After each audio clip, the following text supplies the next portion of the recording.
মধ্যবিত্ত মানে পরিবারের সুখের জন্য নিজেকে ছোট্ট ছোট্ট স্বপ্নকেও বিসর্জন দেওয়া। স্বপ্ন আমার হাজার চোখে, জানি পূরণের জন্য নয়। মধ্যবিত্তের পরিহাসে স্বপ্ন যেন শুধু স্বপ্নই রয়ে যায়। শুভ সকাল আমার প্রিয় বন্ধুরা, আশা করি তোমরা সবাই খুব ভালো আছো আর আমিও খুব ভালো আছি। ভিডিও শুরুর প্রথমে একটা অনুরোধ রইল, ভিডিওটি কেউ স্কিপ করে দেখো না, তাহলে ভিডিওটি ভালো লাগবে না। ভিডিওটি দেখতে থাকো, আশা করছি ভালো লাগবে। আর এখন সকাল 6টা বাজে, আর জানো তো সকাল 6টার আগেই যেন সূর্য দেবতা তার তেজ দিতে শুরু করেছে। ঘুম থেকে উঠেই একটু হাঁটি, আর হাঁটতে এসে আগেই লক্ষ্য পড়ে যে বাগানে কোন সবজিটা তোলার মতো হয়েছে। সেখান থেকে চলে আসলাম। প্রথম বাসি কাজ এটাই যে প্রথমে ঘরের সামনে আমি কিন্তু পোজ দিই, এটা রোজ দিনই দিই, তাই জল আর গোবর দিয়ে একটু পোজ দিয়ে নিলাম। আর দেখো তারপরে বাকি জলটা কিন্তু আমার দুয়ারের সামনে আমি ছড়িয়ে দিলাম। আর আমাদের ঘরের দরজাটা জানো তো পূর্ব দিকে মুখ করে করা, তাই সূর্য দেবতা উঠলেই প্রথম তেজটা যেন ঘরের মধ্যে দিতে থাকে। যাই হোক, পোজ দেওয়ার পর আমি কিন্তু আমার বাসি ঘরটা ঝাড় দিয়ে নিলাম, কারণ বাসি ঘরে কোনো কাজই করতে ইচ্ছা করে না।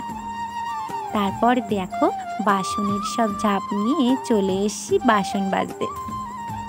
বাসি বাসন কতক্ষণ রাখবো। আর তা বাদে এখনও কিন্তু উপমা ঘুমাচ্ছে, তার সাথে তার বাবাও ঘুমাচ্ছে। আর ওরা সকালে ঘুমালে না আমি কাজটা একটু তাড়াতাড়ি সারতে পারি, আর উঠে গেলে তো একটু বিরক্তি করে, তাই আমি চেষ্টা করি ওদের ঘুমের মধ্যেই, মানে ওদের ঘুম থেকে ওঠার আগেই বেশিরভাগ কাজটা, আশিবাসি কাজটা মোটামুটি সেরে ফেলার। জানো তো নিজের টাকা জমিয়ে শখের জিনিস কেনার মর্ম কি, তা একমাত্র মধ্যবিত্ত ঘরের ছেলেমেয়েরাই জানে। আর শখ করতে গেলে আমাদের মতো মানুষের একটু হিসাব করেই কিন্তু শখটা করতে হয়। আর জানো তো আমাদের মতো ঘরে এইটুকু হিসাব করে না চললে একার আয়ে কখনো সংসার চালানো সম্ভব নয়। আর সংসারে হিসেবি মানসিকতা সংসারে গৃহিণীদেরই কিন্তু হতে হয়, কারণ 1 টাকা রোজগারে কোনো গৃহিণী যদি 2 টাকা খরচ করে বসে, তাতে কিন্তু সংসারে ঋণের জ্বালাটা চলে আসে। তাই ঘরে গৃহিণীকেই কিন্তু বেশি হিসাব করে চলতে হয়। এই যেমন অনেকদিন বাদে আমার বরমহাশয় আমার গ্যাস নিয়ে এসছে, তাও কিন্তু আমি গ্যাস বাদ দিয়েই উনুনেই রান্না করি, তার মানে আমার গ্যাসটা সাশ্রয় হচ্ছে। যাই হোক, কথা বলতে বলতে কিন্তু দেখো আমার বাসি বিছানাটা গোছাতে চলে এসেছি। আর ওদিকে আমার উপমা আর আমার বরমহাশয় দুজনেই কিন্তু উঠে পড়েছে এবং তারা দাঁত ব্রাশ করছে। আর আমার বরমহাশয়ের এটাই একটা সমস্যা, সকালে না উঠতে চায় না, টাইমের মধ্যে একটু অলসতা করে। সারাদিন পরিশ্রম হয় তো, তাই সকালে বিছানাটা ছাড়তে একটু যেন দেরি হয়। আর দেরি করে উঠেই না ঝটপট করে কাজে বেরিয়ে যেতে চায় নিজের কাজগুলো সেরে। কিন্তু কি বলতো, সকালে ঘরের মানুষটা না খেয়ে গেলে সব থেকে বেশি কিন্তু সেই ঘরের মানুষটারই কষ্ট হয়। সারাদিন ও না খেয়ে থাকবে, সেই আসবে দুপুরবেলা, অতক্ষণ পর্যন্ত না খেয়ে গেলে বা না খেয়ে থাকলে আমি কি করে খাই বলো তো। সেটা ভেবেই কিন্তু আমি জোর করেই সকালে চা থাকে সেটা বেশিরভাগ দিনই খাইয়ে দিই। আর যেদিন খাওয়াতে পারি না, বলতে গেলে সেদিন কিন্তু ও না খেয়েই চলে যায়। আর দেখো আজ কিন্তু আমি জল দেওয়া ভাত রেখেছিলাম, মানে রাতে ভাত ছিল সেটাতে আমি জল দিয়ে দিয়েছিলাম। সেই দেখো সেই পান্তাই কিন্তু ওকে আমি জোর করে খাইয়ে দিচ্ছি। খাওয়া দাওয়া তার কমপ্লিট হয়ে গেছে, সে চলে গেল ডিউটি, চলে গেল বরমহাশয়। ওদিকে আমার উপমা খেলতে বসেছে। আর দেখো কি জোরে হাওয়া দিচ্ছে। আর আমি তো খানিকটা কাচাকুচি জিনিস ভিজিয়েছিলাম, তো সেটাকে কেচে মেলে দিতে চলে এসছি। দেখো প্রকৃতির কি খেলা, কখনো রৌদ্র, কখনো বৃষ্টি, তো কখনো হাওয়া।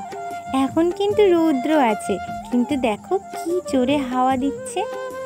রৌদ্রটা আছে বলে হাওয়া দিতে থাকলেও আমি কিন্তু আমার জ্বালালিগুলো, মানে যেগুলো দিয়ে আমি রান্না করব, সেগুলো কিন্তু রৌদ্রে দিতে এসেছি।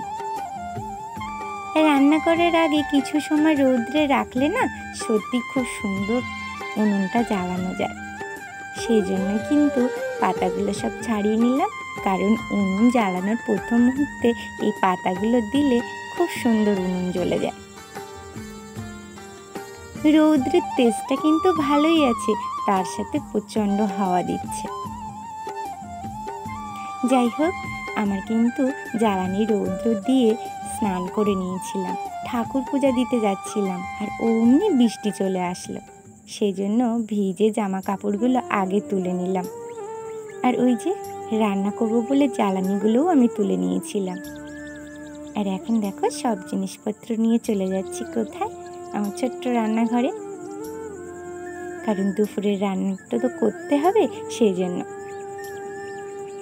আর এই দেখো আমার উনুনটা কিন্তু আমি জ্বালিয়ে দিয়েছি। আর আজকে রান্নার মেনুতে কি কি আছে জানো? এই যে পুঁই শাক, এটা আমার বাড়িরই পুঁই শাক, তাই আমি পুঁই শাকটা কিন্তু শুধু কড়াইতে বসে দিলাম। সেদ্ধ হয়ে গেলে সেটাকে তেল দিলাম, পেঁয়াজ, লঙ্কা আর একটু অল্প পরিমাণে রসুন দিয়ে সেটা কিন্তু নামিয়ে নিয়েছি। আর এই দেখো বাজারে গেছিলাম সকালে, মাছটা আমাকেই আনতে হয়, তাই এক ফাঁকে না বাজারও করে নিয়ে আসছিলাম। বাজারে গিয়েছিলাম, ভেবেছিলাম একটু চিংড়ি মাছ আনবো, কিন্তু জানো তো আজ না চিংড়ি মাছ খুব দাম ছিল, সেই জন্য চিংড়ি মাছের গায়ে আর হাত দিতে পারিনি। যেটা দাম কমে পেয়েছি সেই মাছটাই নিয়ে এসেছি। যাই হোক, আমার রান্না দেখো প্রায় শেষের পথে। আর জানো তো এরপর আমার কোনো ভিডিও নেই, তাই এই রান্না দিয়েই কিন্তু আজ ব্লগটা শেষ করছি।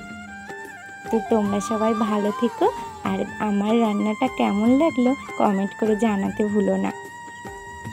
তোমরা সবাই ভালো থেকো, নেক্সট কোনো ব্লগে তোমাদের সাথে দেখা হচ্ছে।